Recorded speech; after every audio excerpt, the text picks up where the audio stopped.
Ya somos 23, vamos esperando, bueno, vamos avanzando mientras se van uniendo los demás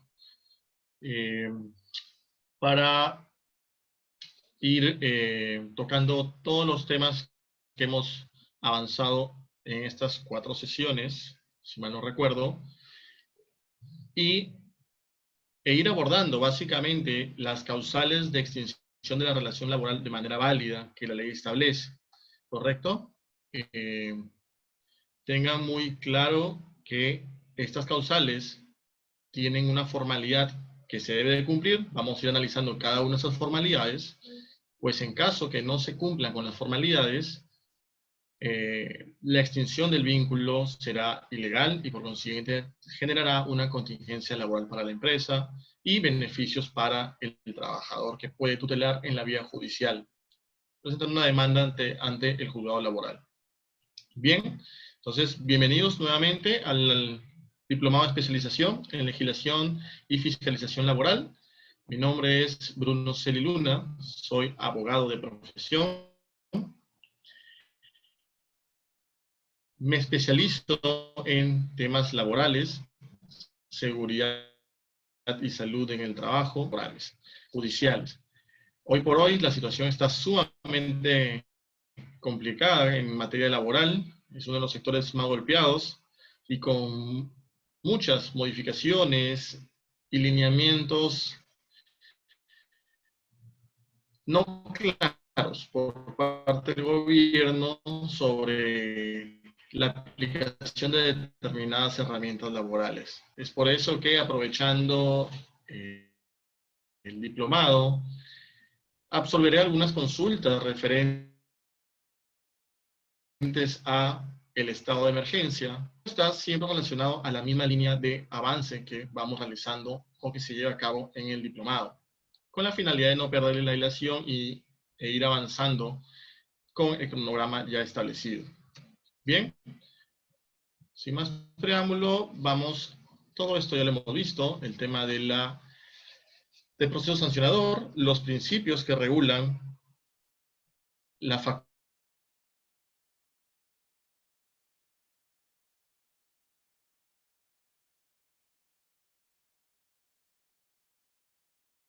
Como hemos visto en la sesión anterior, hablamos de entramos al capítulo de la extinción de la relación laboral. Frente a ello, es necesario que ustedes tengan muy claro que el Decreto Supremo 003-97-TR, que es la Ley de Productividad y Competitividad Laboral, establece cuáles son las causales mediante las cuales el empleador, el trabajador, o quizás ambas partes, pueden extinguir la relación laboral de manera válida. Bajo esa premisa, es claro, y lo tengo que recalcar, que cualquier forma diferente a las estudiadas a la fecha y la que vamos a seguir indicando, implicaría una extinción del vínculo laboral de manera ilegal, inválida. Es por eso que se tiene que tener muy claro este aspecto. Bien, entonces, el artículo 16 establece justamente todas las causales, dentro de las que hemos podido avanzar en la sesión anterior, vimos el tema del fallecimiento del trabajador o del empleador, si es persona natural, ¿correcto? Entonces, frente a este caso o causal, debemos tener en claro que en el derecho existen dos supuestos, dos tipos de personas, las personas naturales, como el que habla, ustedes, y las personas jurídicas, que no es una persona de carne y hueso, sino que es una ficción jurídica. Esa persona jurídica en realidad es una empresa, es sujeto de derechos, como cualquiera de nosotros, pero se le da esa calidad de sujeto para que tenga efectos jurídicos. Es decir, una empresa, tal como cualquiera de nosotros, puede comprar un bien, puede arrendar, puede alquilar. Entonces, todo eso forma como consecuencia del avance económico y la necesidad que el derecho regule estas nuevas modalidades de agrupación de personas, nuevas formas de mercado. Entonces, si la persona natural, la empresa, puede contratar adquiriendo bienes, es claro que también puede celebrar un contrato de naturaleza laboral. Bajo esa premisa, tenemos dos supuestos. En primer lugar, cuando fallece el trabajador dentro de la relación laboral, ustedes muy bien saben que existen dos personas o dos sujetos. La persona, en este caso, el trabajador y el empleador. Dentro de la relación laboral, o más que todo, en la relación laboral, hay una característica, una obligación por una de las partes, en este caso el trabajador, que es la prestación personal del servicio. Entonces, si es que esa es una obligación esencial del trabajador y la obligación esencial del empleador es el pago de la contraprestación, es claro que si alguna de ellas, de alguna de esas obligaciones, no se puede cumplir como consecuencia de la extinción de alguna de las partes, es clara que la relación laboral no se puede, la relación jurídica laboral no se puede desarrollar y por ende se extingue. La ley ha previsto esto y se da el caso de la muerte o fallecimiento del trabajador. En este caso, al fallecer el trabajador, por obvias razones, este ya no puede desarrollar la obligación principal, la cual es prestar el servicio, el cual es un servicio personal.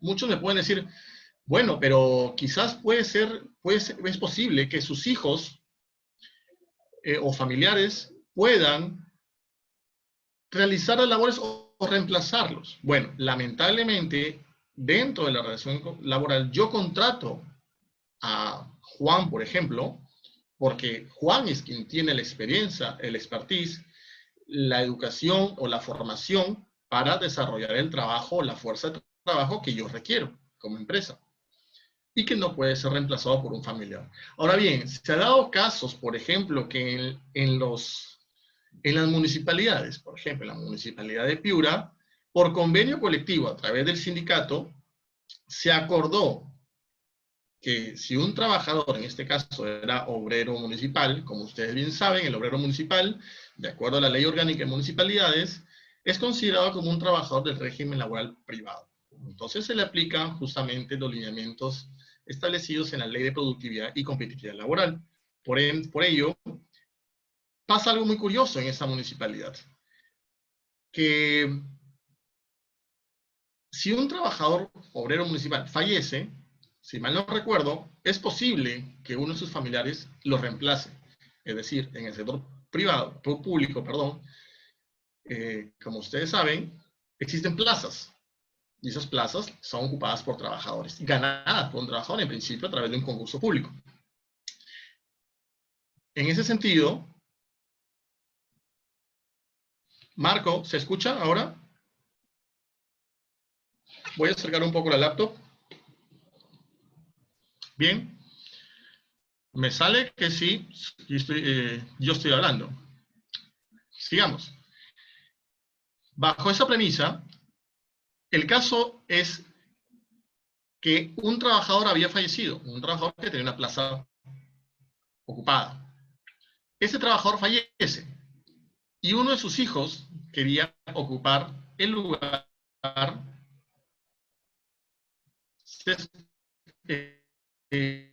quería ocupar el lugar de su padre. ¿Correcto? Entonces, entramos en una discusión que es algo muy raro, lo cual es que por convenio colectivo, por un acuerdo entre el sindicato y el empleador, fue posible justamente evitar esta causal, pese a que el titular del puesto de trabajo había fallecido. Entonces, yo he podido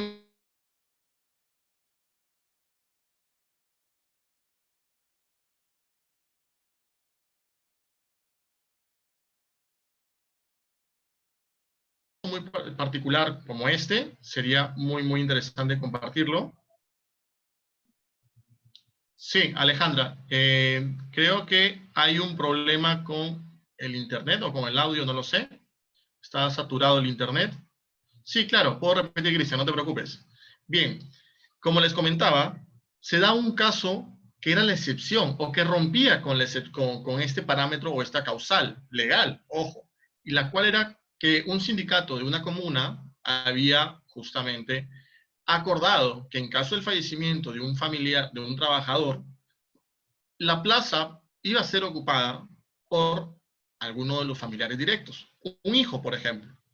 Entonces, teniendo en cuenta ello, es claro que es posible, quizás un poco estirando la figura del acuerdo entre las partes, es posible que esta causal no se aplique de manera inmediata en la medida que obre un convenio colectivo. Ahora bien, yo creo que esta figura más se puede dar en el aspecto público.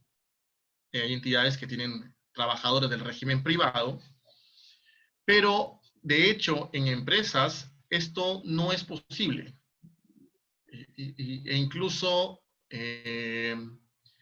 empresas especializadas como por ejemplo hidrocarburos, eh, electromecánica, esos supuestos no podría,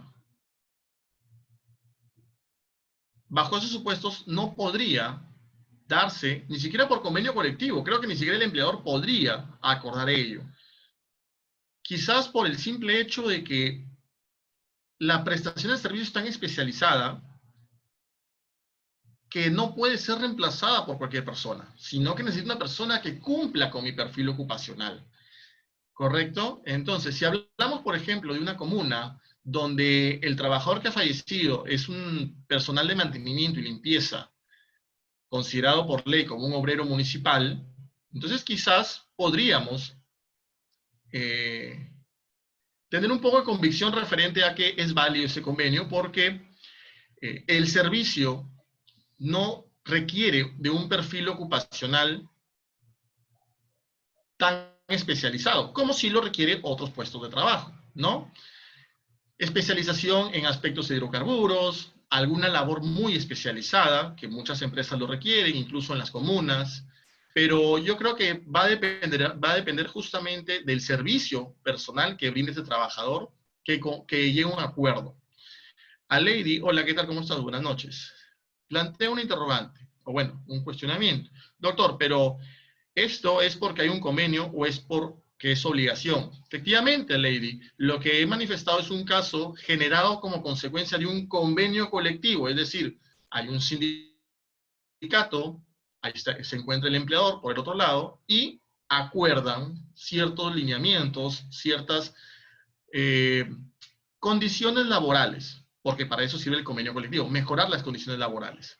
Entonces, eh, bajo esa premisa, es claro que no es obligación del empleador aceptar este tipo de convenios o este tipo de condiciones, más aún si es que dentro de la empresa el requerimiento de personal por la misma actividad que yo realizo es, es un requerimiento o un perfil ocupacional muy exigente quizás.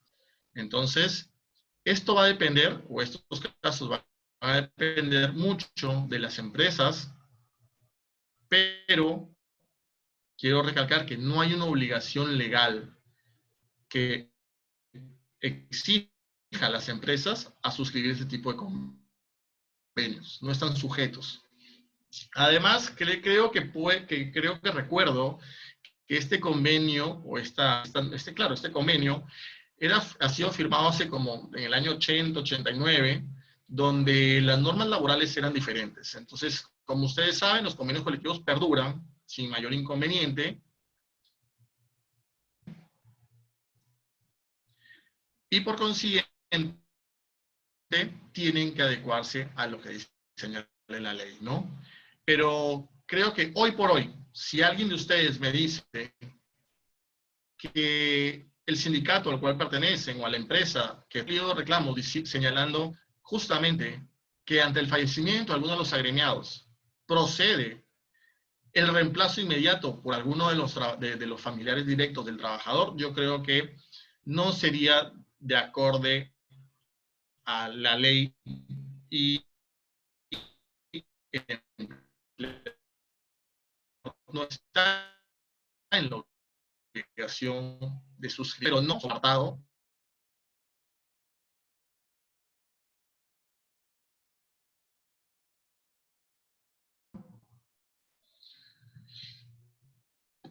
Queda claro la parte del trabajador, del fallecimiento, de cómo se aplica esta causal en el caso del fallecimiento del trabajador.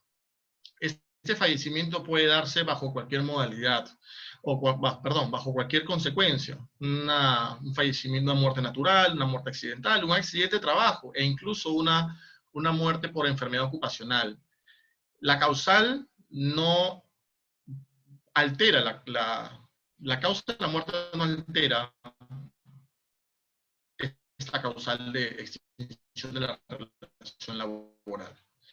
Bien, como lo mencionamos en la sesión anterior, ¿qué pasa con las personas, las empresas? Las empresas o el empleador puede ser como persona natural con negocio, un pequeño emprendedor que ustedes abren un pequeño local y tienen un RUC 10, por ejemplo, y que cuentan con un par de trabajadores, porque así se empieza cualquier negocio. Hasta el otro extremo, que son, por ejemplo, una sociedad anónima abierta, una sociedad anónima cerrada, donde el empleador o los dueños de la empresa, o los titulares de la empresa, son una serie de personas, socios, accionistas.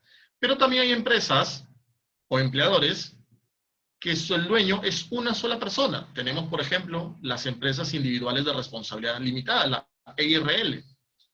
Bajo este parámetro o variedad, tenemos que en caso del fallecimiento de una persona natural con negocio, donde él es el titular de la empresa y por ende el empleador, es claro que su fallecimiento, pero esta salvedad radica en el hecho de que el empleador cuenta con familiares. Esta persona natural con negocio cuenta con familiares. Y esos familiares pueden hacerse cargo de la empresa por un tema de ser herederos forzosos. Y al hacerse cargo de la empresa, implicaría que el empleador sigue subsistiendo. Pero la ley, me parece muy clara en este aspecto, no puede obligar a que los herederos sigan la misma forma económica de trabajo que el padre. Por consiguiente, la ley otorga un año para que se preserve el vínculo laboral con los trabajadores y al término del año se puede decidir sobre la extinción de la relación laboral de la empresa y por consiguiente de la relación laboral o la continuidad de la misma. Son parámetros que la ley establece para poder preservar el empleo ante estos supuestos. Ahora bien, ¿qué sucede? Y lo planteamos en la sesión anterior, si es que fallece un accionista de Telefónica, uno de los socios.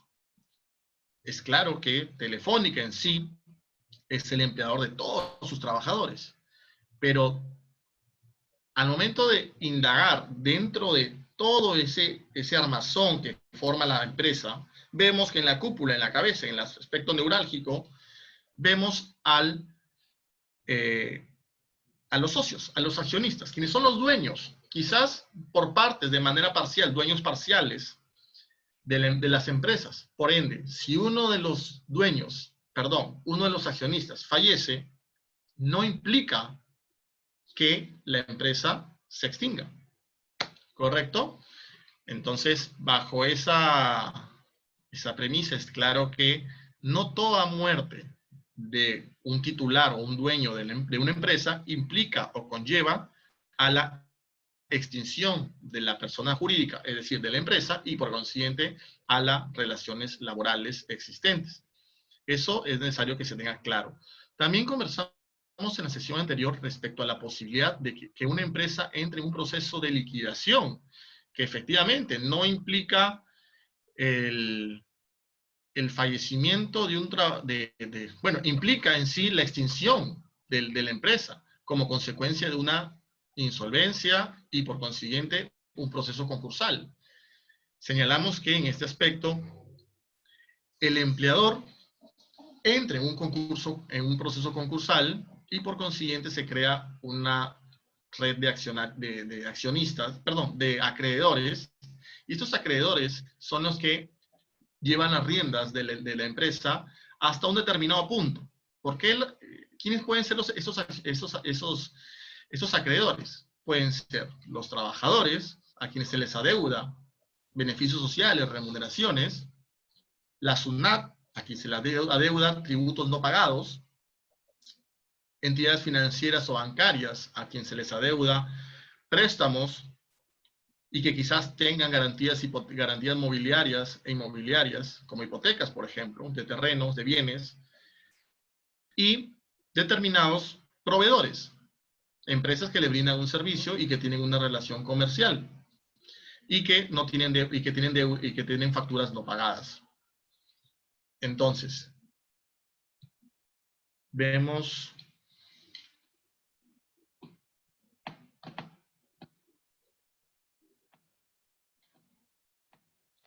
Veamos, Cristian, ¿cómo estás? Buenas noches. Cristian señala, doctor, en el sector público, el tema de la plaza, si un hijo puede tomar dicha plaza. Sí, justamente esto es lo que estaba mencionando, pero lo recalco, eso va a depender de un convenio colectivo, porque incluso a nivel del sector público no existe esa posibilidad, por la misma naturaleza del trabajo, que es un servicio personal, ¿correcto? Entonces, no puede haber salvo que existe un convenio colectivo. Osvaldo, ¿cómo estás? Buenas noches. Osvaldo hace referencia a una casación laboral, una casación emitida por la Corte Suprema, y manifiesta que el ingreso a la administración pública se efectúa necesariamente por concurso público, de méritos y sujeto a los documentos de gestión respectivos. Los jueces deben evaluar la validez de los acuerdos que infrinjan estas reglas, lo que sucedería si se establece que los hijos de los trabajadores que se jubilen ocupen el puesto o cargo. Sí, efectivamente, Osvaldo, como tú lo has señalado, este caso que yo he planteado se me ha venido a la mente, no, de hecho no lo mencioné en la sesión anterior, pero me parece algo sumamente interesante porque vemos que esta causal respecto al tema del trabajador, al fallecimiento del trabajador, no sería un tanto absoluta. Desde mi punto de vista sí sería absoluta en el ámbito del sector privado propiamente dicho, es decir, empresa y trabajador. A diferencia de entidad pública, como ustedes bien saben, SUNAT, por ejemplo, es una entidad pública, pero todos sus trabajadores son del régimen privado. No se rigen por la 276, por la ley de la carrera administrativa. Entonces, yo creo que puede haber esos convenios entre sindicato y Estado, sí. El juez tendría que evaluarlos efectivamente, se tendría que evaluar la validez. Pero tengan presente que el convenio que yo vi sí era del año 89, 90 aproximadamente. Vamos, ahí el criterio de la Corte Suprema, de los jueces era diferente, las leyes incluso eran diferentes. Entonces, yo creo que incluso la Constitución era diferente. Entonces, creo que se debe tener en cuenta y evaluar cada caso en concreto. Lo menciono porque es un caso sumamente interesante a evaluar por el mismo carácter, la prestación personal del servicio, que nos lleva a analizar justamente este tipo de acuerdos. Pero sí, definitivamente, no hay obligación de las partes, por parte del empleador, de aceptar ese tipo de negociaciones. No está en la obligación. Más aún si es que hablamos de un servicio personal y especializado que requiere un determinado perfil ocupacional. Como les ponía el ejemplo, una empresa de hidrocarburos y el trabajador que falleció realizaba labores de operador de cementación o de fractura. Entonces, no puede ingresar un familiar que no tenga ese grado de instrucción o experiencia o expertise para realizar labores de operario de fractura. De ser así, mi calidad de servicio bajaría y al mismo tiempo pondría en riesgo a los demás trabajadores porque pongo un trabajador que no tiene experiencia absoluta en nada, ¿no? Entonces yo creo que esos convenios tendrían límites y yo creo que en la evaluación que podría hacer el Poder Judicial va por justamente lo que estoy mencionando, ¿no? La característica y especialización de esa prestación personal, porque no es simplemente una fuerza de trabajo o una prestación personal. Quizás es una prestación personal especializada, que requiere un perfil ocupacional determinado. Alejandra, ¿cómo estás? Buenas noches. Alejandra plantea la siguiente interrogante. ¿La municipalidad puede hacer una contratación para un subgerente de recursos humanos por medio de una resolución? Bien, Alejandra, este diplomado de especialización laboral está orientado al aspecto privado, pero bueno, respecto a lo que mencionas, es una contratación pública. Como bien lo menciona Cristian, es necesario seguir con un concurso público, y la forma de contratación de las municipalidades o incluso de muchas entidades públicas es sumamente compleja. Me explico, porque, por ejemplo, aún tenemos los trabajadores CAS, que en realidad vienen, a nivel legal, se viene tramitando este tema o tratando este tema y analizando sobre ya dejar de lado el CAS y que todos sean ingresados en base a la ley de la carrera administrativa, concurso de méritos, adquisición de plazas. Entonces, yo creo que la contratación de un subgerente, ni siquiera de un gerente, pero ojo, claro, ¿lo puedo hacer a través de una resolución? Sí. ¿Sería lo más adecuado? No, porque incluso voy en contra de los demás, los lineamientos del decreto legislativo 276, la ley de la carrera administrativa, donde todos, dice, sin excepción alguna, todos los trabajadores tienen que ser contratados bajo un concurso público y de méritos. Entonces, yo creo que el no cumplir con estas exigencias legales, estas formalidades, ha generado un desorden muy grande a nivel de entidades públicas. No quiero generalizar, pero efectivamente así pasa. ¿Y esto qué genera, señores? Hace poco, hace 3 meses, en enero, finales de enero, se promulgó el decreto de urgencia 016-2020. ¿Qué dice ese decreto de urgencia 016-2020? Todo trabajador que pida judicialmente la desnaturalización de su contrato porque ingresó por CAS, porque ingresó por locaciones de servicios o servicios no personales y que ha trabajado de manera continua, se le ha dado todas las herramientas y se ha desnaturalizado, pese a que se haya desnaturalizado y se encuentre en evidencia el fraude, no pueden ser repuestos. Entonces, yo creo que son formas que el Estado establece para poder tapar los vacíos, los huecos generados por este mal uso de la contratación pública, que viene arrastrando y genera un sobrecosto de las planillas laborales de las entidades públicas muy, muy grande, que no hace más que reducir el dinero destinado, las partidas presupuestales destinadas a otros proyectos, destinarlas a procesos judiciales. Entonces, desde mi punto de vista, así seas una persona de confianza, lo cual que en realidad el subgerente no creo que sea una persona de confianza en sí, quizás la gerencia sí, pero creo yo que todo debe pasar por un proceso de concurso público, por un tema de transparencia. Muy al margen de que luego pueda ser pues de que tenga la calidad de un trabajador de confianza y que se apliquen los efectos legales correspondientes. De eso no hay duda, pero todo tiene que transitar por la forma de contratación de concurso público y de méritos, porque esa es la vía que la ley ha establecido. Entonces, no sé si ustedes han escuchado de un caso muy sonado a nivel judicial, el precedente Huatuco. Ese precedente Huatuco era con nombre y apellido, porque ese precedente Huatuco lo que generaba era que se generó porque había una avalancha de demandas judiciales por parte de trabajadores y de funcionarios judiciales que trabajan en el Poder Judicial y demandaban al Poder Judicial señalando que habían sido mal contratados y por consiguiente eran trabajadores indeterminados. Entonces el presidente Huatuco lo que hizo es, bueno, era la única forma de cortar esta avalancha y señaló que ningún trabajador puede solicitar la reposición si es que no ingresó a trabajar como consecuencia de un concurso público. Ojo, fue de manera general. O sea, dijo, si tú no ingresaste por concurso público, no tienes protección a nada. Quizás una indemnización contra el despido arbitrario, pero no la reposición. Entonces, eso vulneraba totalmente los derechos laborales de los trabajadores y no hacía más que alentar la mala contratación de las entidades públicas. ¿Por qué? Porque a pesar de esto, que la idea era frenar esa avalancha, las entidades públicas seguían contratando por locaciones de servicios o por servicios no personales. Labores que eran realmente una relación laboral,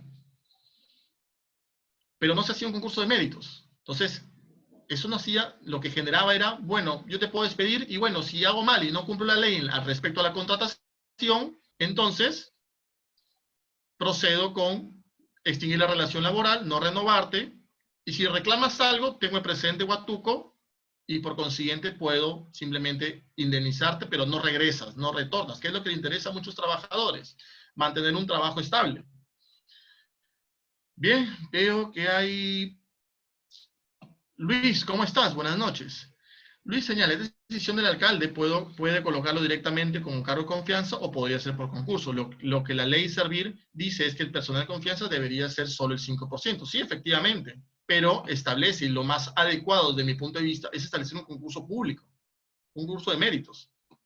Osvaldo señala los subgerentes, cargo de confianza en la municipalidad de este cargo, y si son nombrados mediante resolución, sean personal de planta o de gerencia, los jefes o demás, ok.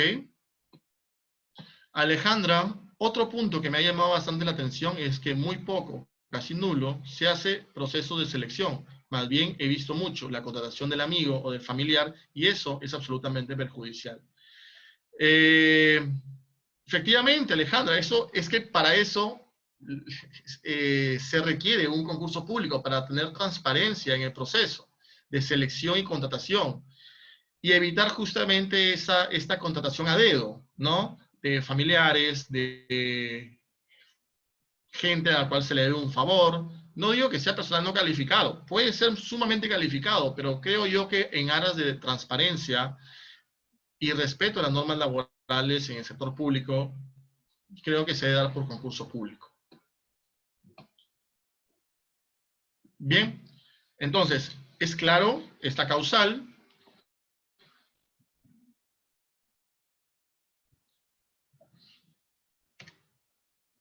Bien, segunda causal que establece la ley, la renuncia o retiro voluntario del trabajador. Como les mencioné cuando hablamos sobre las causales, señalé que estas causales están relacionadas con voluntad del empleador, voluntad del trabajador o acuerdo de ambas partes, e incluso caso fortuito, como por ejemplo la muerte, el fallecimiento. La renuncia entra dentro del conjunto referente a la voluntad del trabajador. ¿Por qué motivo? Porque justamente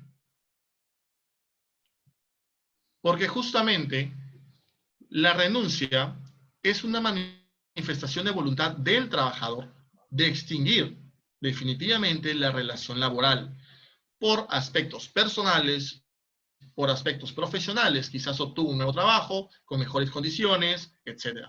Pero esta renuncia no es absoluta, sino que reviste de una formalidad. En primer lugar, ¿cómo se debe dar esta renuncia? ¿Verbal? ¿Escrita?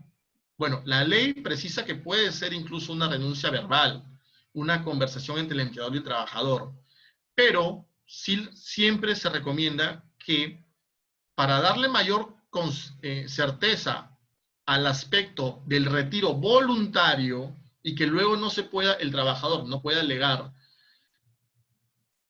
desconocimiento, no puede alegar inexistencia de esta conversación, dado que es un tema muy serio, que es la extinción de una relación laboral, siempre se recomienda que sea por escrito. Un documento escrito sea enviado de manera virtual o de manera presencial. Al mismo tiempo, la ley señala que debe darse la renuncia o informarse al empleador con 30 días de anticipación a la fecha donde presuntamente se extinguiría la relación laboral. Por ejemplo, estamos 29 de abril, y yo presento mi carta de renuncia el día de hoy. Y señalo que mi carta renuncia, que el último día de labores será el día de mañana, o el día de hoy, simplemente. ¿Por qué? Porque el lunes voy a empezar un nuevo empleo, dado que me piden disponibilidad inmediata. Entonces, ¿se puede dar ese supuesto? Efectivamente, se puede dar. Pero muchos me pueden preguntar, ¿qué pasa con los 30 días de anticipación que pide la ley? Que justamente la ley lo ha señalado o lo requiere para los casos en que el empleador no se quede en el aire. Es decir, si es un puesto de alta demanda y de difícil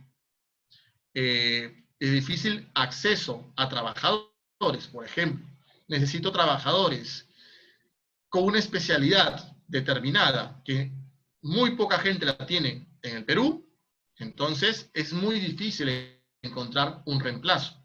O en todo caso, estoy en plena campaña, nos trasladamos al aspecto agrícola. Estoy en plena campaña y mi jefe de recursos humanos se retira, renuncia. Entonces, definitivamente, necesito un plazo prudencial para poder contratar a una nueva persona y que no afecte la operatividad de la empresa. Entonces, bajo esa premisa es que la ley exige ese plazo de anticipación. Volviendo al caso que les he planteado, ¿qué pasa si yo presento mi renuncia el día de hoy? Y señalo que mi último día de trabajo es el día de hoy. Lo que estoy haciendo es presentando dos solicitudes. Primero, mi renuncia, y dos, solicito tácitamente que se me exonere de los 30 días naturales de anticipación. Frente a ello, el empleador lo que debe hacer es, respecto a la solicitud de renuncia, aceptarla. Porque como lo he mencionado en la sesión anterior, nadie puede obligar a nadie a trabajar. Entonces, yo como empleador, bajo ningún escenario, le puedo denegar, o en todo caso, negar la renuncia al trabajador y obligarlo a que siga trabajando. Entonces, primera solicitud debe ser aceptada en todo momento. Respecto a la segunda solicitud, se pueden dar dos escenarios. Si el empleador no se ve afectado en gran medida respecto a la salida de la persona que ha presentado su renuncia, lo que puede hacer es, perfecto, responder dentro de un plazo no mayor de 48 horas y señalar, efectivamente, acepto tu renuncia y te exonero de los 30 días. Por consiguiente, tu último día de trabajo es el día de hoy, 29 de abril. Y tengo un plazo de 48 horas para generar los documentos de cese. Certificado de trabajo, constancia de baja, liquidación de beneficios sociales y pago de la liquidación de beneficios sociales. Entonces, el segundo supuesto es que quien se ha retirado o quien ha presentado la renuncia es un puesto sumamente complicado de reemplazar o que me encuentro en una situación donde no puedo buscar un reemplazo porque quizás estoy en campaña, porque quizás estoy en un estado de emergencia, y se me hace imposible o dificulta mi operatividad la renuncia o el no contar con la fuerza de trabajo de este personal. Ante ese escenario, lo que yo puedo hacer es aceptar la renuncia, pero expresamente señalar y fundamentar los motivos por los cuales no exonero del plazo de 30 días naturales. Y perfectamente le puedo decir, señor, el vínculo laboral acepto la renuncia, pero sobre la exoneración, dado la característica e importancia del supuesto de trabajo, no puedo exonerar los 30 días. Quizás no lo exonero, pido al trabajador o le exijo que trabaje los 30 días que la ley exige, es decir, hasta el 29, o puedo también señalar, o puedo también, sí, un segundo, voy a responder la consulta, quiero cerrar la idea. O lo que puedo hacer es decirle al trabajador, no te exonero, o en todo caso, te exonero de manera parcial. Es decir, vas a trabajar hasta el 14 o 15 de mayo, porque ese es el plazo que yo creo conveniente, suficiente para poder encontrar a otra persona con tu perfil ocupacional. Bien, Lady, buenas noches. Lady plantea, La empresa donde trabaja mi hermana le ha enviado un convenio de adelanto de descanso vacacional y una solicitud donde dice que ella lo está solicitando. Y también dice que inició desde el 1 de abril hasta el 30 de abril. Sin embargo, ella está trabajando y le han dicho que tiene dos opciones. O firma ese convenio y la mandan a 60 días de suspensión perfecta. Le han dicho que las supuestas vacaciones no se las van a pagar. Doctor Oriente. Bien. Lady, en este caso, muy puntual que planteas, en el marco del estado de emergencia, en primer lugar debo señalarte que el Ministerio de Trabajo, alrededor del 3-4 de abril, ha señalado la posibilidad de otorgar, de que los trabajadores en estado de emergencia puedan gozar de descanso vacacional, sea adelanto de vacaciones, sea vacaciones ganadas, pero para ello hay que cumplir con una formalidad y exigencias. Tenemos tres supuestos. El primer supuesto es cuando el trabajador, en este caso tu hermana, haya adquirido el récord vacacional, haya cumplido con el récord vacacional dentro del estado de emergencia. Es decir, yo el 20 de abril cumplí un año más de la empresa. Por consiguiente, tengo derecho a vacaciones. Bien, en ese escenario, el empleador unilateralmente puede establecer un descanso voluntario como vacaciones. El segundo supuesto es que se cumple el récord vacacional antes del estado de emergencia, es decir, antes del 15 de marzo. Si se da ese supuesto, el empleador no lo puede hacer de manera unilateral, sino que requiere de una solicitud del trabajador, una solicitud de descanso vacacional, de vacaciones ganadas, valga la redundancia. Y el tercer supuesto es cuando el trabajador no cumple con el récord vacacional a la fecha, y por consiguiente no tiene vacaciones ganadas, y lo que puede hacer es un adelanto de vacaciones. Pero para eso se requiere una solicitud expresa del trabajador. Entonces, teniendo en cuenta ese panorama permitido por el Ministerio de Trabajo, la empresa, en el caso que tú me has planteado, lo que está haciendo es un ejercicio extensivo y abusivo de esta figura. No puede darse un efecto de vacaciones, una solicitud de vacaciones de manera retroactiva, para atrás. Más aún si estamos ante un escenario donde requiere que toda comunicación no puede ser presencial, sino digital, y por ende se deja un rastro digital.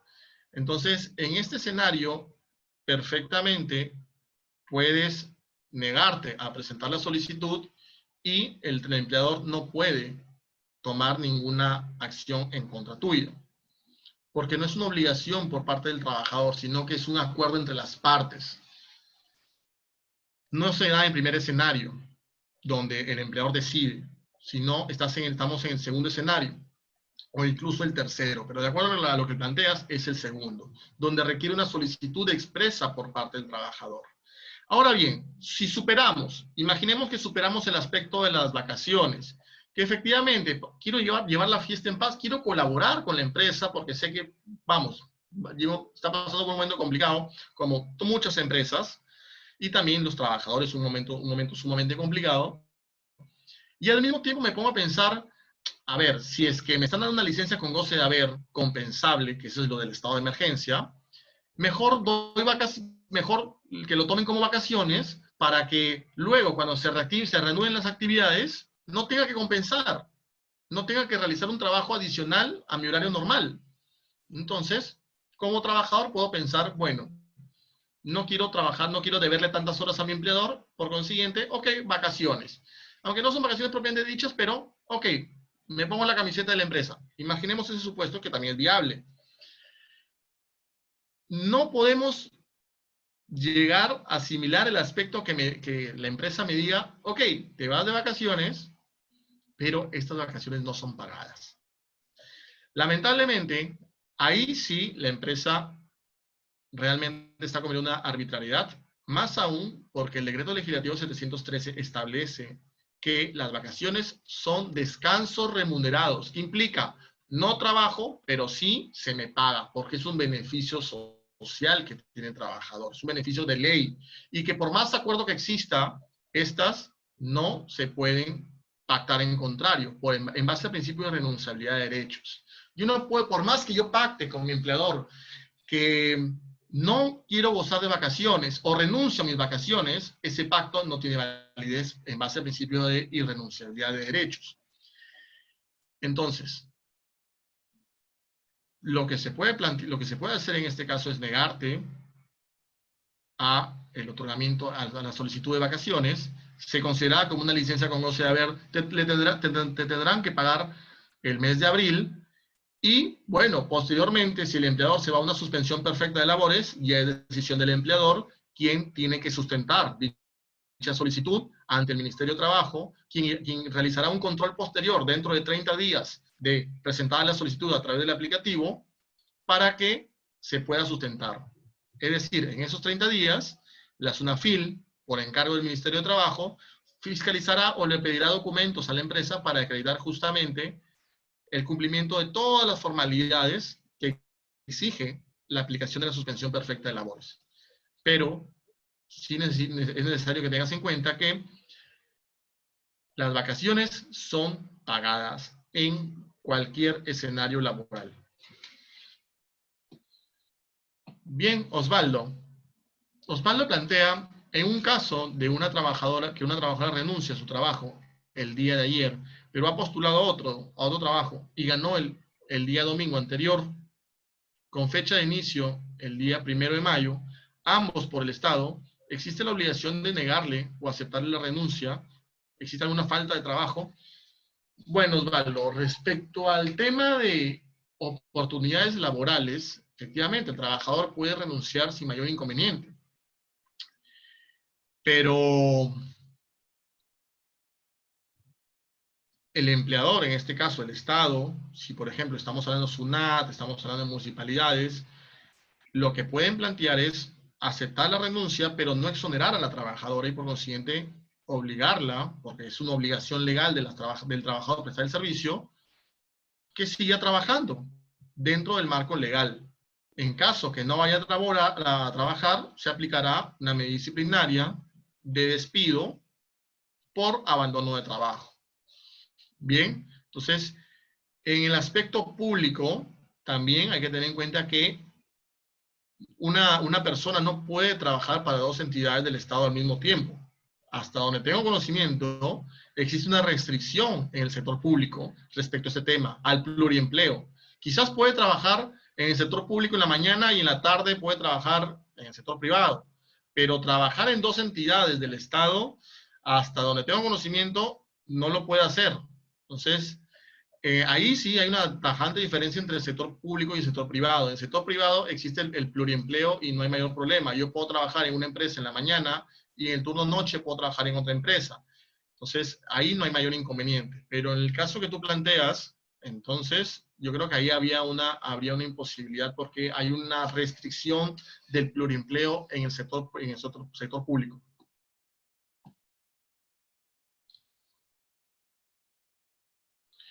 Alejandra, planteas,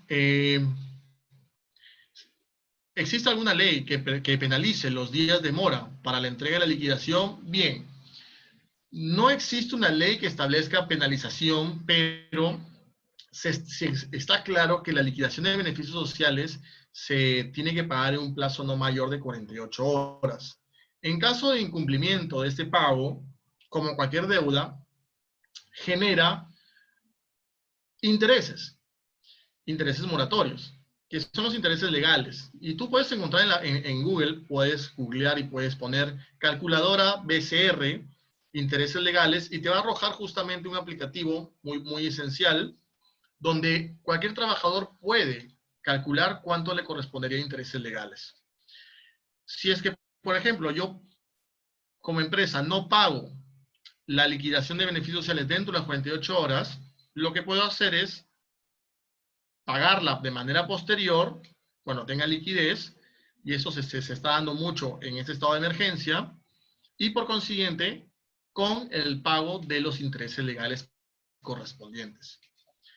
¿Qué puede hacer el empleador, el trabajador, cuando su empleador no le paga la liquidación de beneficios sociales? Bueno, ante ello puede acudir a la SUNAFIL y presentar su denuncia respecto al no pago de la liquidación de beneficios sociales y sobre cualquier otro adeudo laboral.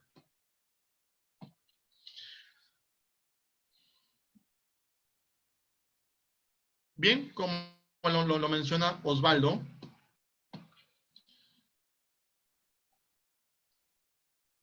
ok, Lady continúa con el interrogante señalando pero que no le van a pagar las vacaciones, incluso no le pagan el mes de abril. Mientras que no firme, y si no firma, le han dicho entonces te vas a 60 días de suspensión. Claro, Lady, el empleador puede señalar muchas cosas y puede hacer muchas más, pero como lo menciono siempre, el hecho de que alguien haga algo no significa que sea legal.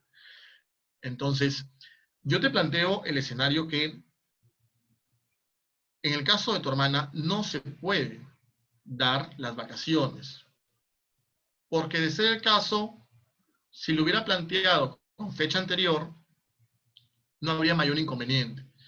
Pero, insisto, superamos el tema de la formalidad y vamos al aspecto donde el trabajador acepta, porque igual va a ser un pago para el trabajador. Está ejecutando un beneficio social, no es que se le está negando, sino que lo está gozando en un espacio donde quizás no es el adecuado, ¿no? Pero bueno, es con la finalidad de ayudar a la empresa. ¿Se puede dar? Sí.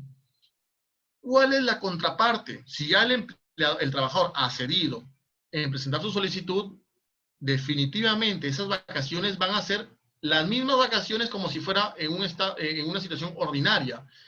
Imagínate fuera del estado de emergencia, todas las vacaciones son ganadas, son pagadas. Por eso se conoce como descansos remunerados. Un feriado se paga. Un descanso semanal obligatorio, el domingo, se paga. ¿Por qué? Porque es un descanso remunerado. Es igual, las vacaciones es un descanso remunerado. Por ende, por ley, se debe de pagar. Ahora bien, si es que la empresa te dice que no te va a pagar esas vacaciones, que incluso te las está solicitando, te está requiriendo una solicitud, entonces definitivamente no se debería de presentar la solicitud,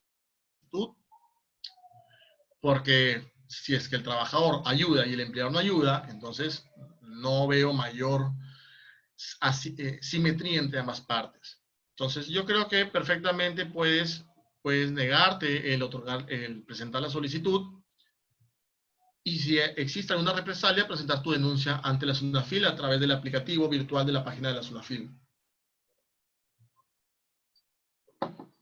Bien.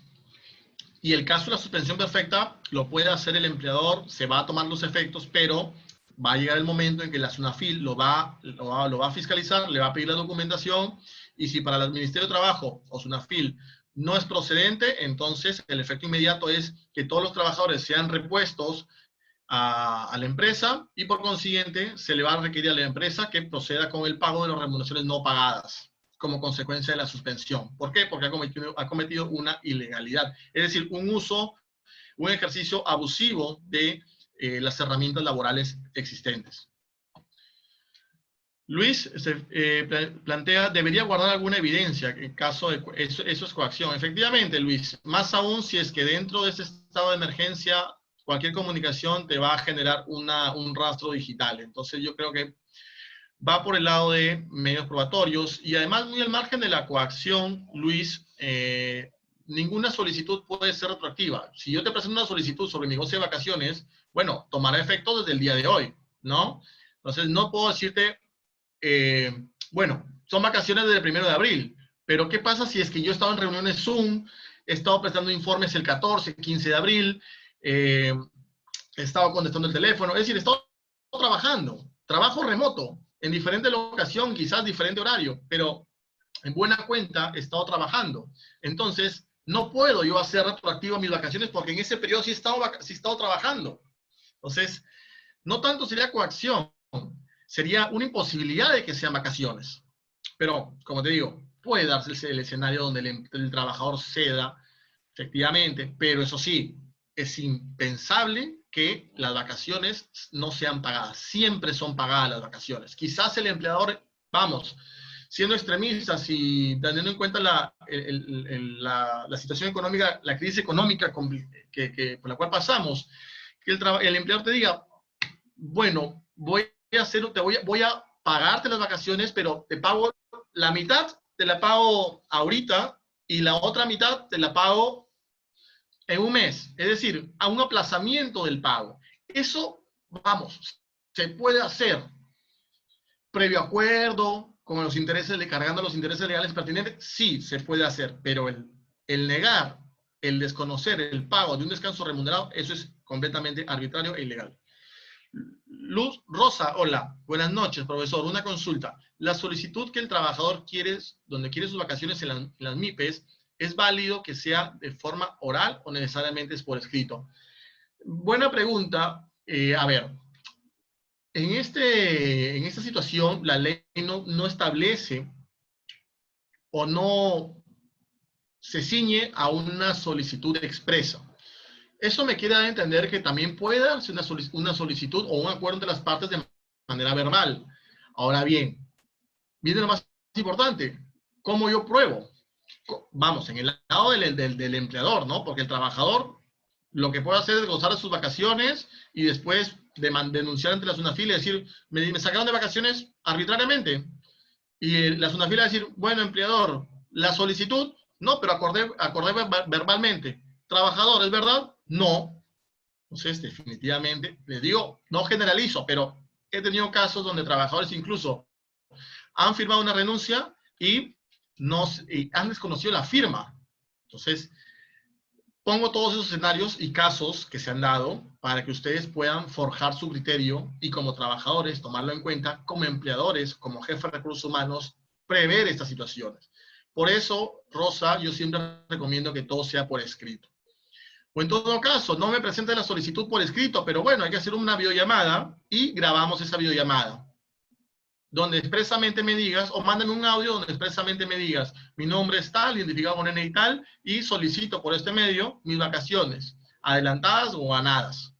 Si tenemos ese material de prueba, perfectamente no necesito de un documento, un soporte físico para plasmar el acuerdo de vacaciones.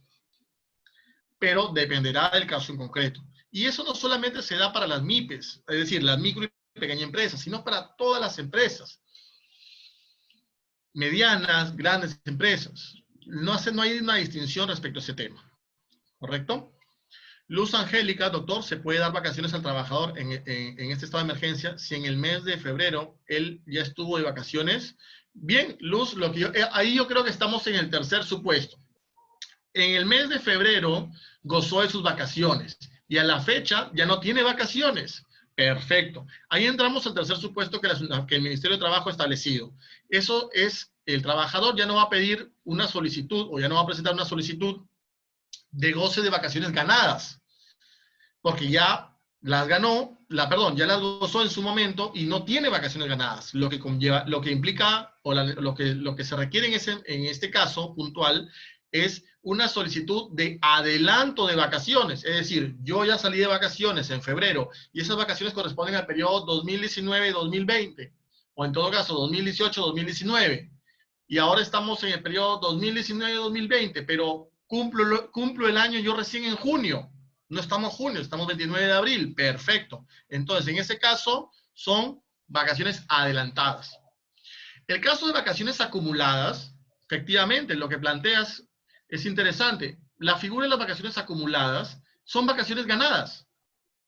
Yo he acumulado alrededor de 53 días, porque para que se dé la acumulación de 2 periodos, tengo que gozar mínimo 7.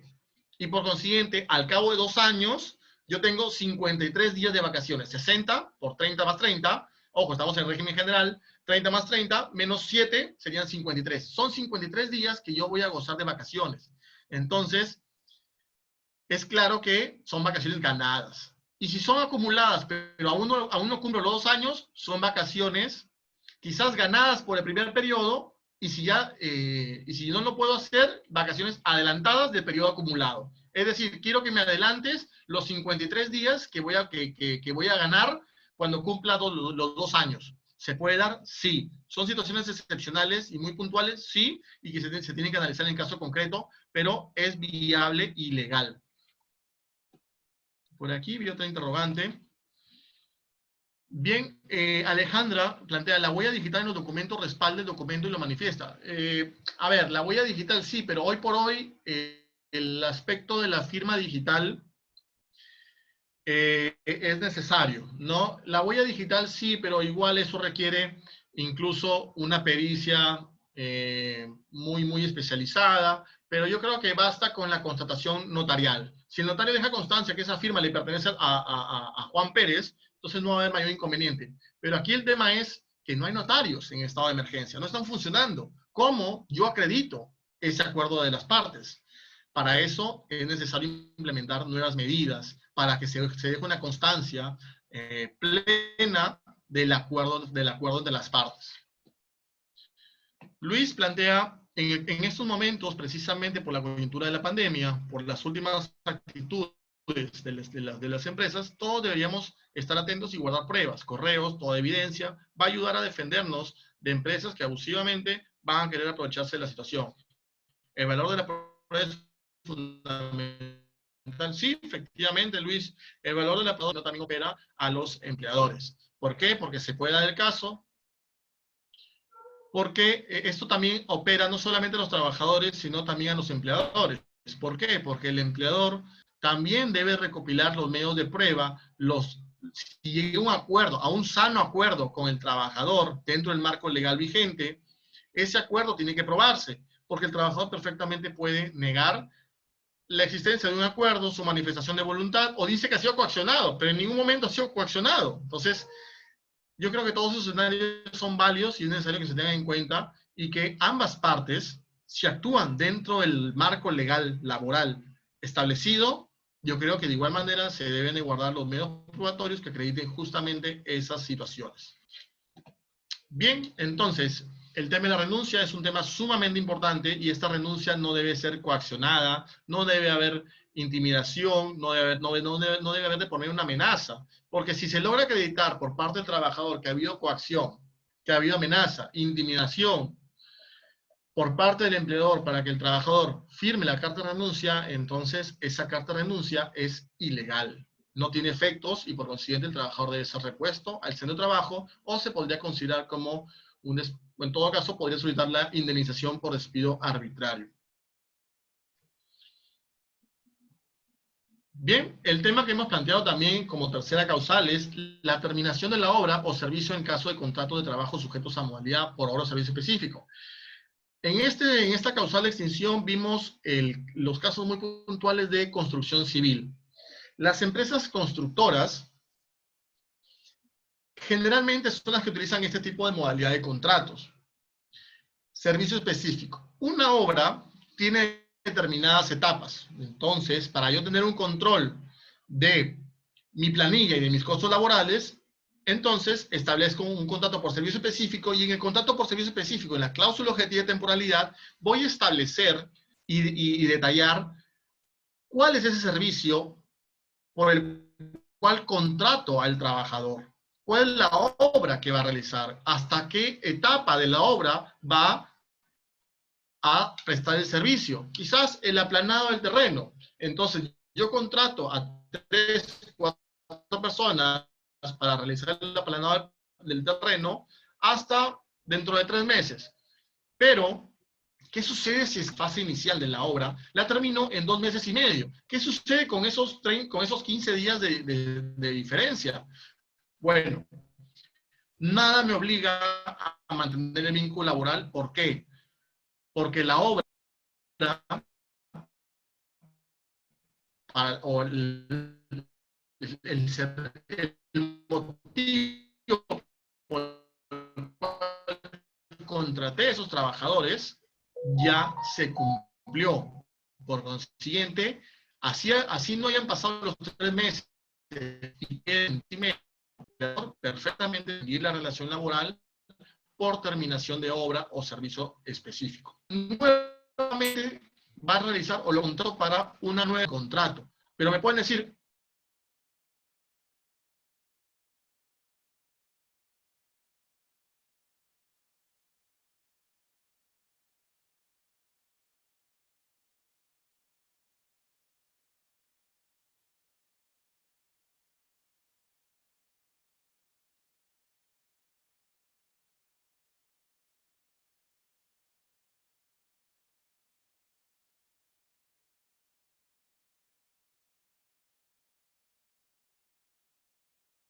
la señal de internet está pésima.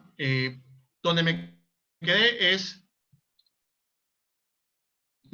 en el aspecto de qué sucede en el caso en que, bueno, lo contraté a un trabajador, contraté a Oscar por 3 meses, pero a los 2 meses y medio ya terminó con la primera etapa, la fase para la cual lo contraté.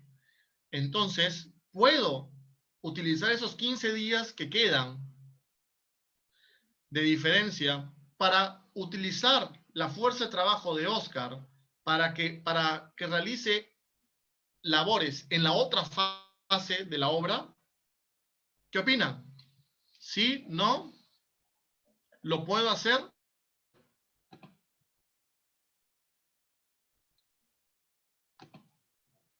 Hola Karina, ¿te puedo dar audio para que puedas responder ese interrogante? Veamos.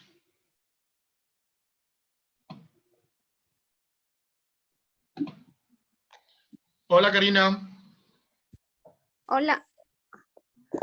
Hola Hola. Karina, buenas noches. ¿Qué tal? Noches. ¿Lograste escuchar el caso que planteé? Sí, bueno, el caso que planteó es que si culminan la obra antes del plazo. Sí, correcto. Ya. En ese caso, bueno, ya, si ya terminaron ese trabajo, no pueden, o sea, no pueden tratar de que realicen otra labor distinta para terminar de cumplir el plazo, porque han sido contratados para ese trabajo en específico. Y si ya terminó, ya ahí concluye. Así no. Sí, sí, muchas gracias Karina. Voy a cerrar el audio. Sí, efectivamente, muy bien Karina, como lo ha mencionado su compañera, si es que yo no puedo hacer que Oscar, quien ya terminó la primera etapa de la obra, realice labores en la fase número 2, por el simple hecho que ha mencionado Karina, porque el contrato de servicio específico u obra determinada celebrado entre las partes no ha sido celebrado para la fase 2, sino para la fase 1. Por consiguiente, si yo hago que como empleador hago que Oscar realice labores en la fase 2, eso implica una desnaturalización del contrato de obra o servicio específico. ¿Qué implica una desnaturalización? Que la relación laboral a plazo fijo o temporal se vuelva uno de carácter indeterminado. Entonces, eso es una contingencia laboral y se llama desnaturalización del vínculo laboral. Lo que puedo hacer como empresa es elaborar una adenda del contrato de servicio específico, modificando el objeto de contratación para poder contar con la fuerza de trabajo de Oscar en la fase 2, pero es necesario esa adenda que sea firmada incluso por el trabajador. Caso contrario, habría una contingencia para la empresa. Bien. El cuarto caso, el cuarto causal es el cumplimiento de la condición o cláusula resolutoria. Lo vimos en la sesión anterior. Una cláusula resolutoria es básicamente una condición de trabajo establecida en el contrato, ¿no? Una regla de juego contractual, pactadas entre ambas partes. Si es que se configura esta condición, entonces el vínculo laboral se da por extinguida. Esta condición que yo planteo en el contrato, es necesario que sea una causal improbable, que sea una causal legal. ¿No es verdad? Como lo planteo incluso lo ha planteado la Corte Suprema. Primero, la condición tiene que ser expresa. Es decir, si es que no está en el contrato, cuando se siga desarrollando la relación laboral, yo como empleador no puedo extinguir la relación laboral alegando una condición resolutoria. Porque al revisar el contrato voy a ver que no está pactada esa condición resolutoria. Entonces, si no está expresamente pactada en el contrato, por consiguiente, esa condición resolutoria, si no está pactada en el contrato expresamente, entonces no tiene eficacia. Luego, tiene que ser un acontecimiento incierto y que ambas partes lo hayan fijado. Y el caso que les planteo es justamente cuando el motivo de la contratación es justamente o se ha generado como consecuencia de un proyecto, y ese proyecto que ha sido subvencionado por un tercero, o en todo caso, porque yo como empresa de construcción he conseguido la concesión de una obra de reconstrucción en Piura quizás, ya he ganado esa licitación y por consiguiente necesito personal. Y yo en el contrato de los trabajadores debo pactar que en caso se deje sin efecto la licitación, entonces, y por consiguiente ya no se lleve a cabo la obra, por consiguiente la relación laboral se extingue. Bajo ese escenario, perfectamente Contraloría o la entidad administrativa correspondiente me puede fiscalizar la licitación y si ve que no he cumplido con alguna formalidad, me puede retirar o quitar la buena pro y señalar que no he cumplido con las formalidades. Se cae la licitación, se cae la buena pro y por consiguiente la obra. Al ya no existir obra, el motivo de contratación tampoco existe. Y eso, señores, es la ejecución de una condición resolutoria. ¿Se ha cumplido con el escenario, con el hecho incierto? Sí, efectivamente es un hecho incierto. ¿Ambas partes lo pactaron? Sí, porque expresamente estaba en el contrato. Así lo he fijado en el contrato. Si se da ese escenario, entonces perfectamente la extinción laboral, la relación laboral se puede extinguir de manera válida. Bien, esto es lo que le planteaba de la Corte Suprema. ¿Cuáles son los requisitos para que se dé una condición resolutoria?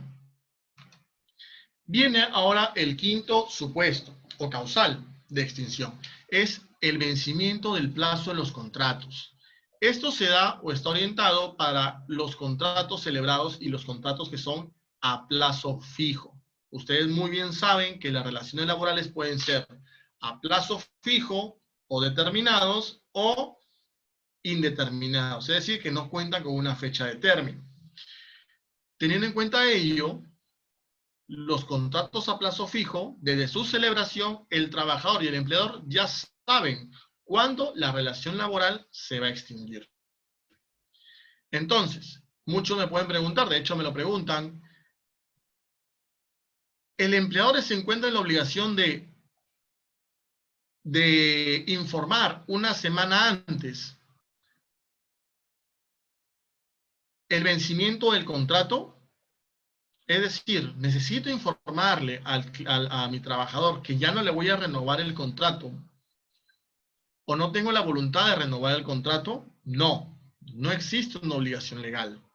¿Por qué? Porque las partes, desde el inicio de la relación laboral, ya saben cuándo se va a extinguir la relación laboral pactada. Entonces, no hay necesidad de un aviso previo por parte del empleador.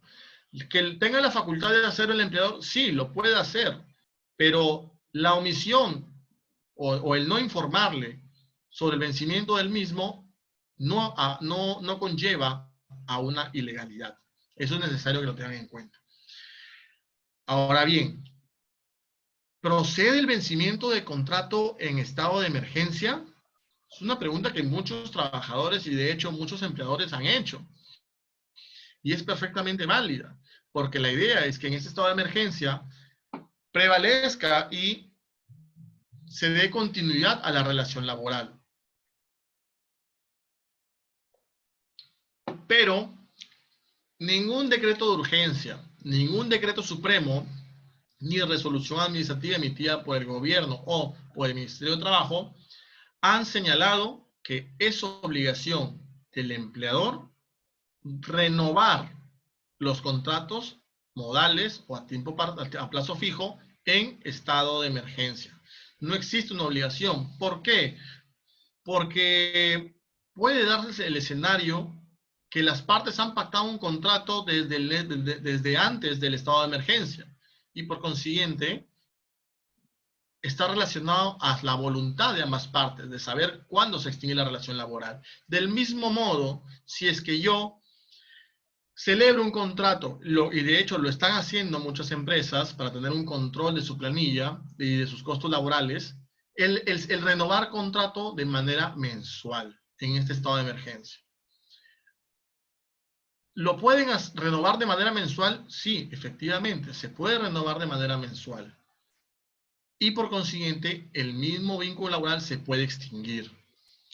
Otro interrogante que también salta a la luz en estos casos es, ¿qué pasa si mi empleador aplica la suspensión perfecta de labores?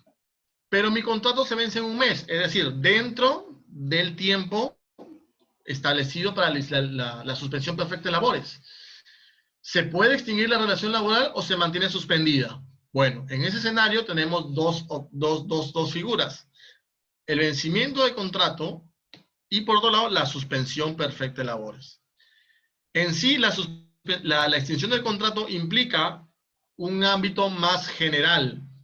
Ya implica la extinción de la relación laboral, mientras que la suspensión simplemente implica que ambas partes no van a cumplir con sus obligaciones. Es decir, el trabajador no va a realizar trabajo personal y el empleador no va a no va a proceder con el pago de la remuneración. Eso es la suspensión. A diferencia del vencimiento de contrato, donde ya es una decisión que ya engloba, va más allá de las condiciones de trabajo, sino que ya abarca la existencia o no de la relación laboral. En ese escenario, si el empleador lo cree conveniente, no se renueva el contrato y no estaría cometiendo ninguna ilegalidad. Bien.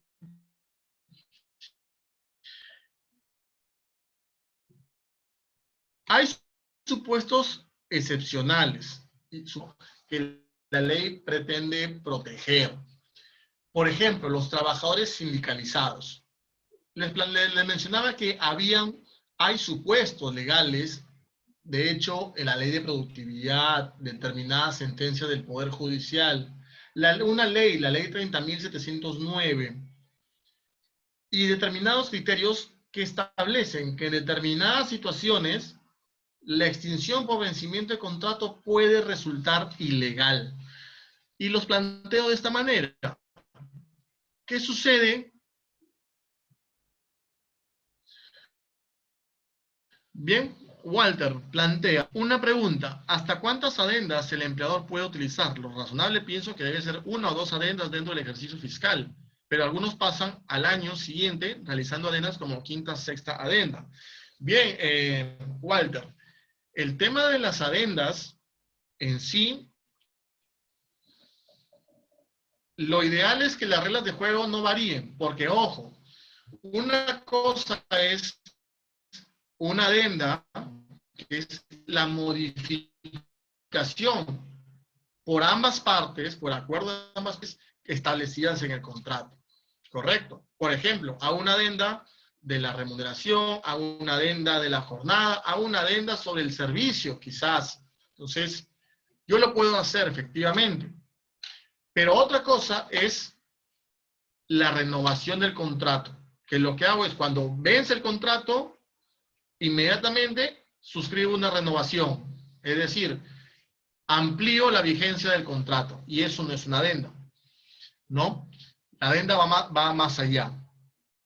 Está relacionado. Ahora bien, efectivamente, no es conveniente que existan muchas adendas. Sí, porque no existe un límite, ojo, porque es una voluntad de partes, no existe un límite. Si una de las partes no está de acuerdo, no se celebra la adenda.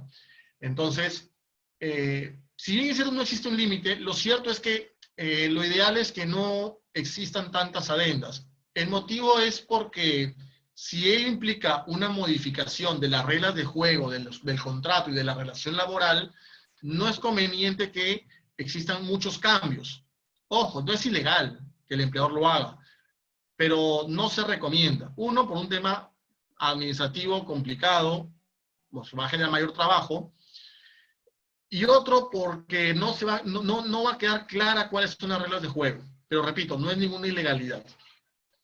Efectivamente, Lady, es una prórroga, es una renovación. La adenda es una situación diferente. Gerson, En este estado de emergencia hay un caso de un familiar que no le han renovado contrato por el motivo de sobrepeso. Le han dicho que tiene que bajar y de esta manera le hacen renovación. ¿Es un tema de discriminación o qué? Bueno, Gerson, en este caso, efectivamente, a ver, las empresas tienen mucho recelo hoy por hoy con las personas con obesidad.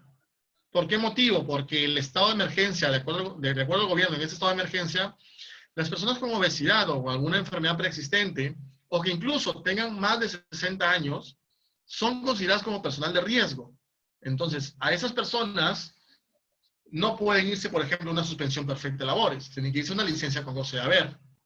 Esas personas de riesgo no las puedes obligar a que realicen trabajo presencial, pese a que puedan hacerlo, pero por la misma disposición legal deberían hacer trabajo remoto. Y si no pueden hacer trabajo remoto, entonces darle una licencia con goce de haber. Entonces, eso ha causado mucho recelo en los empleadores. En buena y justa medida, con justificación, ¿no?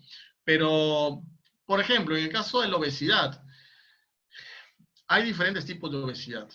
Entonces, si es que estoy con 10 kilos de sobrepeso, efectivamente, ¿puedo ser considerado como obesidad? Sí, efectivamente, pero no es la obesidad mórbida que conlleva justamente un mayor riesgo. Pero bueno, es muy general el término obesidad. Volviendo al punto central de tu interrogante, si es que implicaría eso una discriminación. Sí, si es que se logra acreditar que justamente el motivo de la no renovación es por discriminación e incluso te señalan que se te va a renovar una vez que bajes de peso, efectivamente esa es una situación totalmente arbitraria y totalmente discriminadora.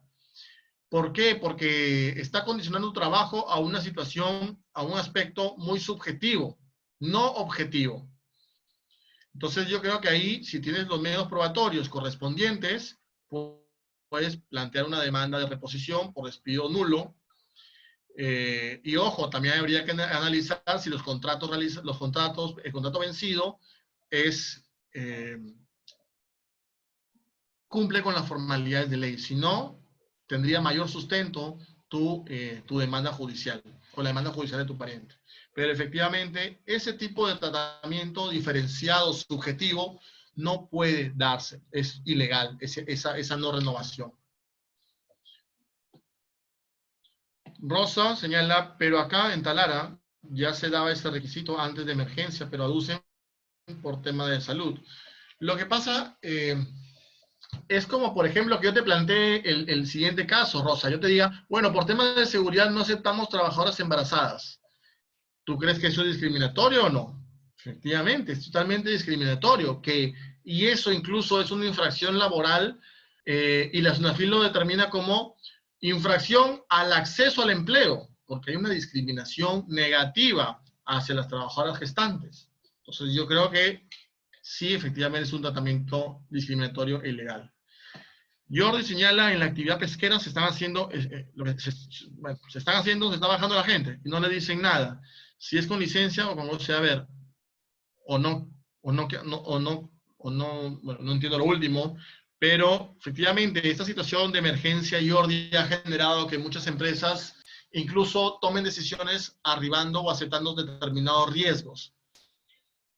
Y efectivamente, al final ya quedará en facultad y potestad de los trabajadores aplicar las medidas correspondientes, sea a nivel administrativo, es decir, con la SUNAFIL, o a nivel judicial para tutelar sus derechos, sea por remuneraciones o beneficios no pagados o incluso extinción de las relaciones laborales no válidas, ¿no?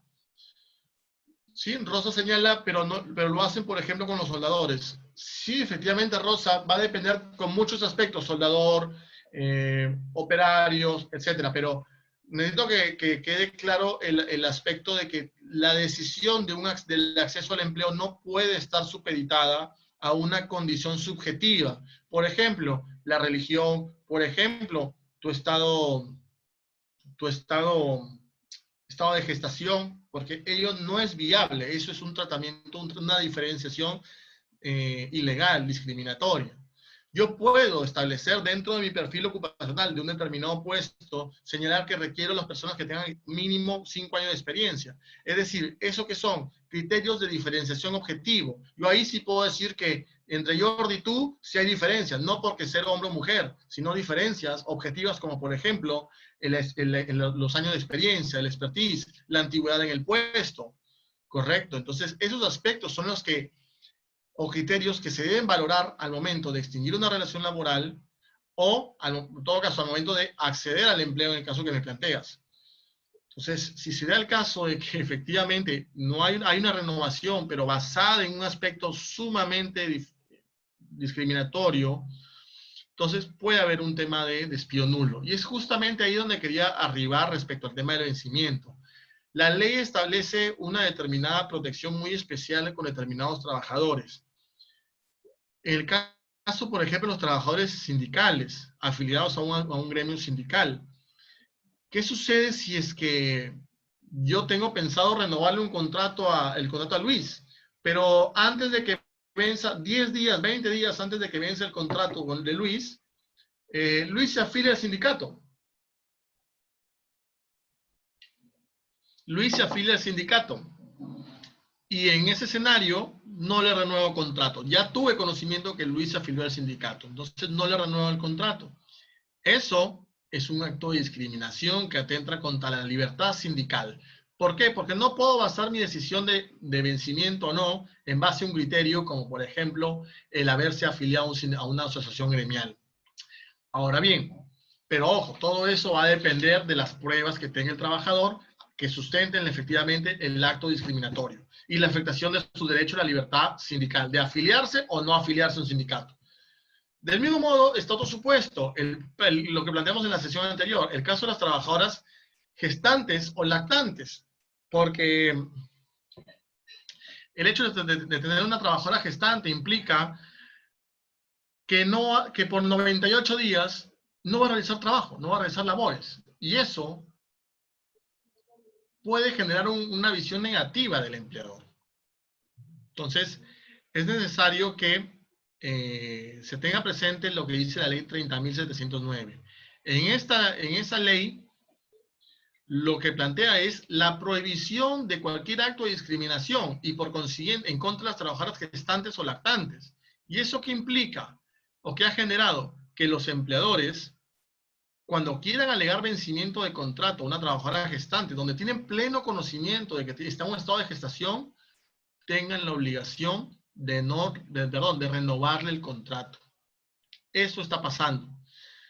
Pero, ¿qué pasa si es que efectivamente yo voy a hacer una reducción de personal porque a nivel económico este estado de emergencia realmente me ha generado un perjuicio económico muy serio? Yo lo que puedo alegar es que los trabajadores a los cuales no se les renovó el contrato es al 60%. A todos los que se les vencía el contrato, a todos ellos no se les ha renovado el contrato. Si yo puedo sustentar eso, entonces no hay un acto de discriminación. Pero ¿qué sucede si es que solamente de 60, solamente no le renuevo a la trabajadora gestante? Eso es un claro indicio de un acto de discriminación. ¿Correcto? Entonces, yo creo que es necesario que lo tengan presente y hay que analizar cada caso en concreto. Bien, a ver, Luis. Bueno, plantea los indicadores del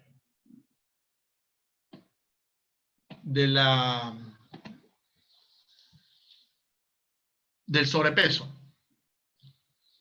Bien, Rosa, tengo un familiar que cumple con todo, es un buen profesional, experiencia, capacitado y no entra en sobrepeso. ¿Ya? No entendí la pregunta. Me imagino. Ah, ok. Es ilegal, pero lo hacen profesor. Cuando se dieron los contratos, pidieron a los trabajadores que tenían que estar agremiados a construcción civil. Rosa, no entiendo muy bien tu interrogante. ¿La podría reformular, por favor? Ruth, tengo un familiar que trabaja en una empresa agroexportadora y ya se le ha vencido el contrato, pero no le han renovado. ¿Esa medida es legal? Bueno, Ruth, como lo estaba planteando, en el estado de emergencia, como en una situación ordinaria, El Estado no obliga a las empresas o a los empleadores a renovar el contrato de sus trabajadores. Si no, nadie podría, si no, no existiría desempleo.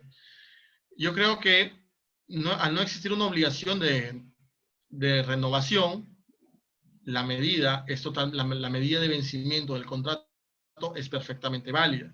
Claro está con algunas salvedades, ¿no? Que no se generen actos de discriminación contra un trabajador, como lo ha planteado Jordi, ¿no? Si es que eso el trabajador lo puede probar, entonces efectivamente puedo plantear un acto de discriminación. Y ojo, ese acto de discriminación no solamente se plantea al finalizar la relación laboral, sino también al acceso al empleo, cuando inicia.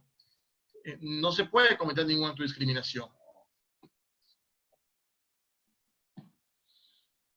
Bien. Alejandra, un gerente de talento humano, ¿qué puede hacer ante la injusticia que se le quiere hacer a los empleados de una empresa?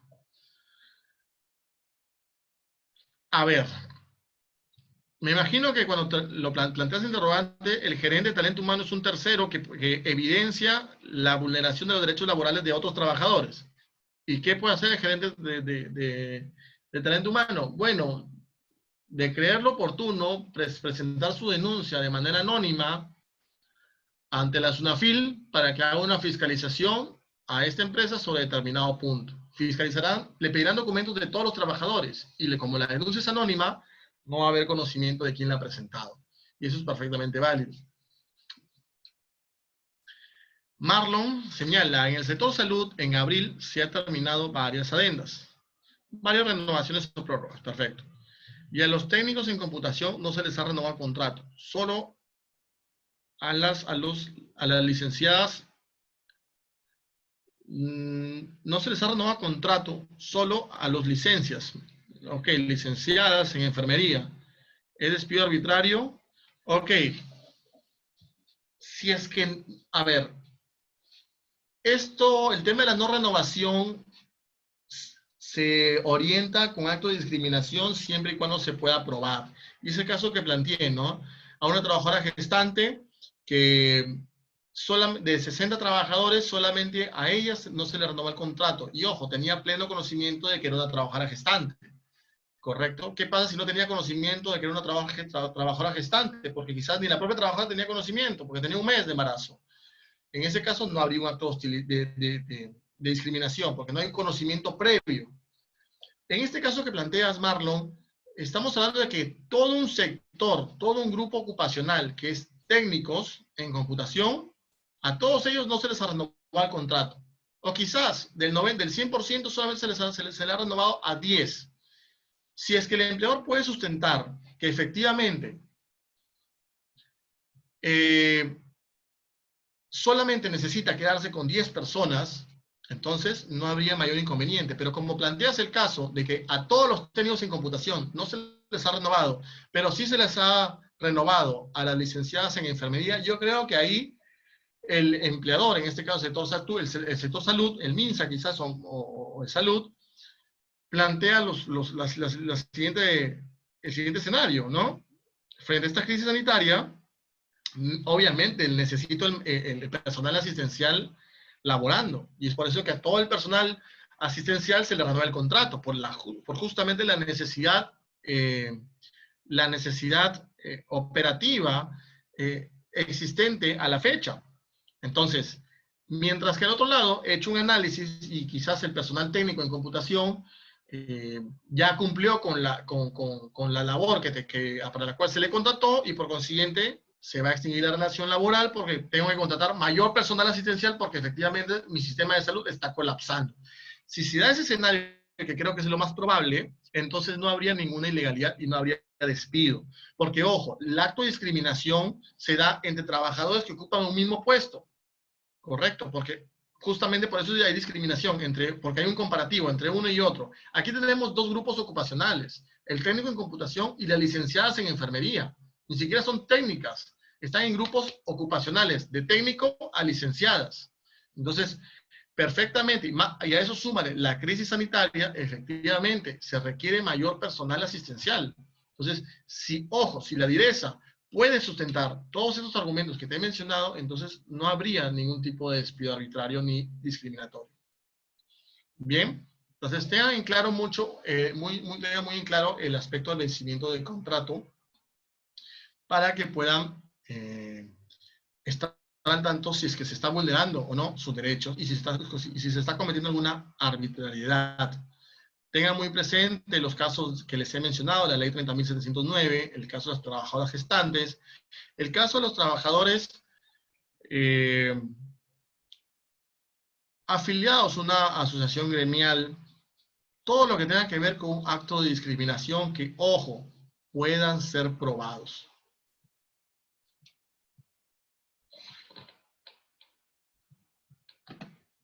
Bien, hay una interrogante.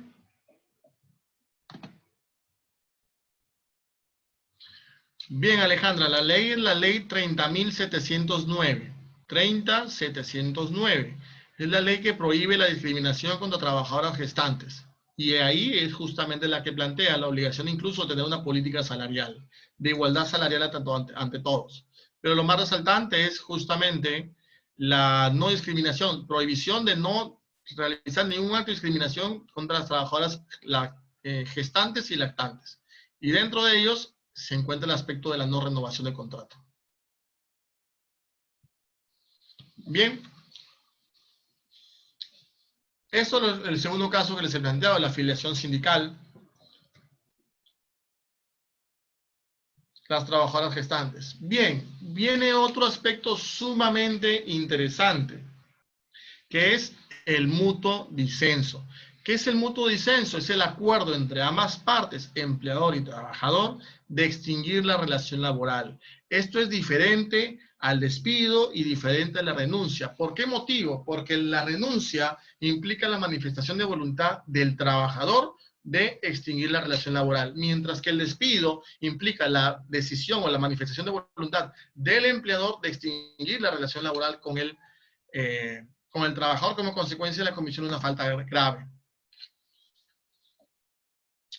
Luis plantea, doctor, también hay que saber diferenciar cuándo un despido es arbitrario y en qué casos es nulo, fraudulento e incausado. Ese tipo de despido genera reposición o indemnización.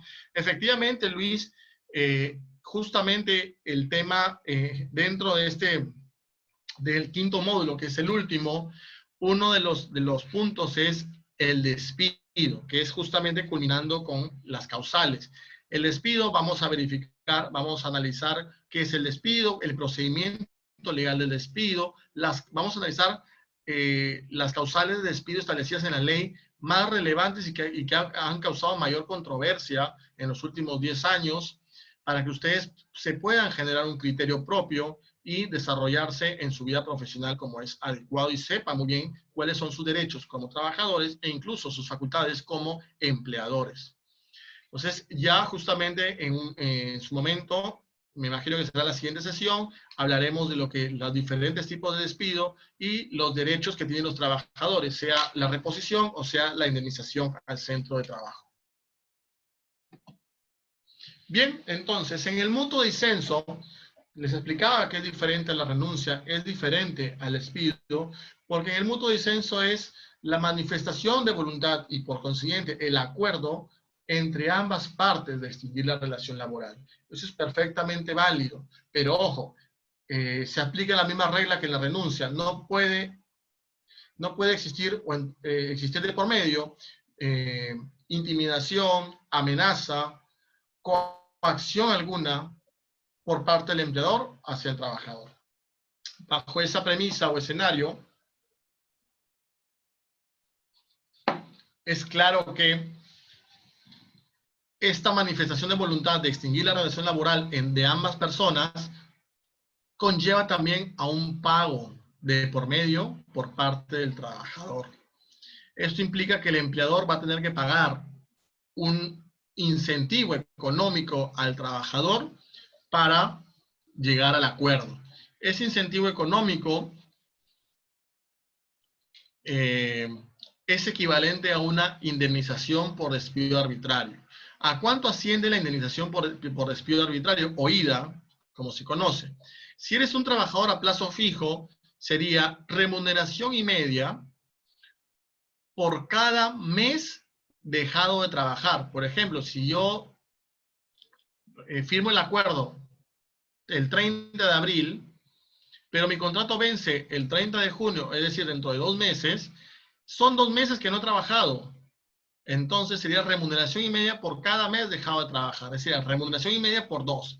Ese monto es el marco de negociación que yo tengo con mi trabajador para poder pagarle como un incentivo económico para llegar a un acuerdo de extinguir la relación laboral. En palabras más sencillas es, trabajador, yo no quiero que tú trabajes acá, tú tampoco quieres trabajar para mí, nos llevamos pésimo, ¿qué te parece si cerramos por lo sano? ¿No? Te doy el equivalente a la indemnización por despido arbitrario y firmamos un mutuo acuerdo y se extingue la relación laboral. ¿Qué opinas? Esa es la negociación. ¿Hasta cuánto máximo puedo pagarle? Por ejemplo, hasta el monto de la indemnización por despido arbitrario, que es remuneración y media por cada mes dejado de trabajar. Ahora bien, si eres un trabajador indeterminado, que también se puede dar la figura del mutuo disenso, ¿a cuánto asciende la indemnización? Bueno, es remuneración y media por cada año laborado y obviamente su proporcional en meses y días. Entonces, si es que yo llevo trabajando 10 años en la empresa, entonces, o en todo caso 5 o 6 años en la empresa, lo que hago es remuneración y media por cada año no laborado, hasta un tope de 12 remuneraciones. Bajo ese escenario, tengan muy presente que en el mutuo disenso siempre tiene que haber un incentivo económico y ese incentivo económico no es compensable con otros beneficios. Por ejemplo, si es que se extingue la relación laboral, pero yo le digo a mi empleador, señor empleador, o en todo caso, empresa, bien, extinguimos la relación laboral, pero ojo, me debes 3 años de vacaciones. Bueno, no se puede compensar con el monto que se ha dado porque es un incentivo. Ese monto se ha dado como incentivo del mutuo disenso, ¿correcto? ¿Cuál es la formalidad de este mutuo disenso? Primero, que tiene que ser expreso. Tiene que estar en un documento firmado por ambas partes, de preferencia con una constatación notarial. En la liquidación de beneficios sociales, que se ponga los beneficios sociales en una y en otra liquidación la liberalidad o en todo caso el incentivo del mutuo disenso, que es el incentivo económico. Se deja una constancia en la entrega de dinero y con ello la relación laboral se extingue sin mayor inconveniente y de manera legal.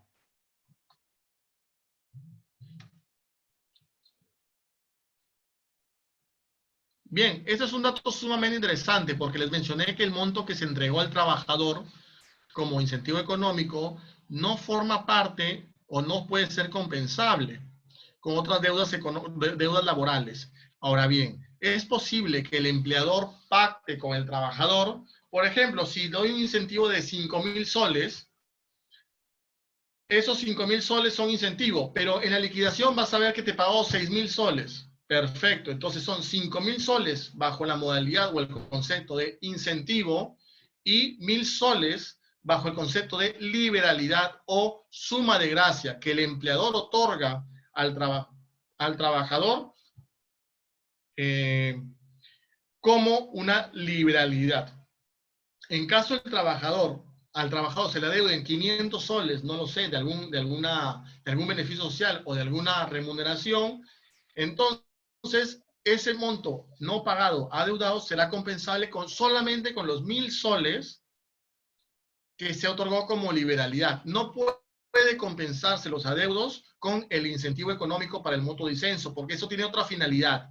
Pero todo monto de dinero que se dé como liberalidad, como suma de gracia, y eso lo van a poder ver en la liquidación, todo monto que se dé como suma de gracia puede ser compensable con algún adeudo laboral que la empresa tenga, horas extras, cálculo erróneo de beneficios sociales y por consiguiente pago, falta de pago de remuneraciones, vacaciones, indemnizaciones vacacionales, etcétera, etcétera, etcétera. Cualquier deuda de índole laboral. ¿Perfecto?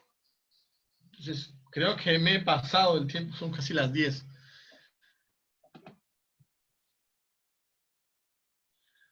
Sí, Rosa, a ver, plantea, porfa, ¿podría repetir de un trabajador indeterminado? Sí, el tema del incentivo económico, que es básicamente cuál sería tu margen de negociación, sería una indemnización por despido arbitrario en el caso de trabajadores indeterminados, asciende a remuneración y media por cada año laborado.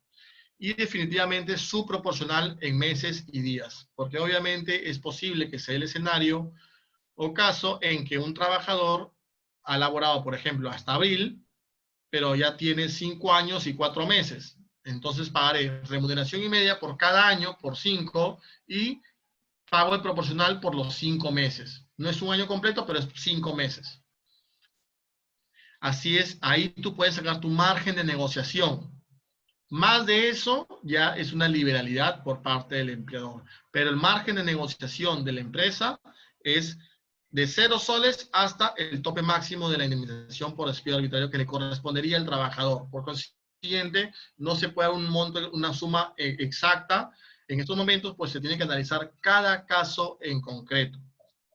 Bien. Bueno, señores, me he pasado por media hora. Me hubieran avisado realmente. Pero nada, sí, el tema es sumamente interesante.